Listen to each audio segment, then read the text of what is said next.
Look, I've said this repeatedly. I will say it again. Bigotry is evil. I think racism is evil. Doesn't mean there's no difference between the races. It doesn't matter. This is God's world. He made it.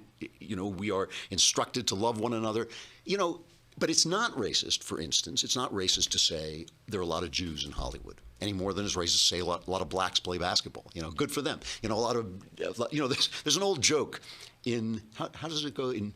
In heaven, the Germans are the philosophers, the French are the lovers, and the British are the police.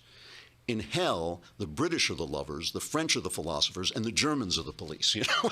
There's a lot of different versions of that, but different cultures create different levels of expertise.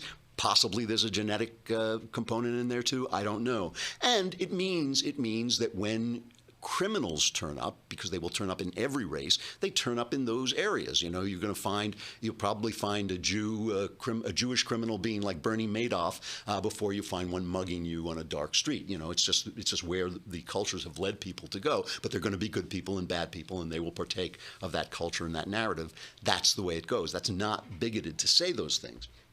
But the problem is the moral hazard, right? The problem is that if you are suppressed in these honest expressions of observation, like there are a lot of Jews in Hollywood, that ultimately it becomes glamorous to attack people for being Jewish. It becomes glamorous just to dislike people, which is insane. First, just as a side note, it makes you unhappy. I know people who are racist think they're gaining some kind of power, but it really makes you miserable over time because it's a horrible way to live. I mean, really, it is a horrible way to live. And if you can't tell the difference between making an occasional funny racial joke or making racial observations, and really unleashing hate on people and hurting people, then it's easy. Simply walk into the bathroom, look in the mirror, and slap yourself in the face because you're an idiot. And I mean, you need to teach yourself the difference between being hateful and being honest.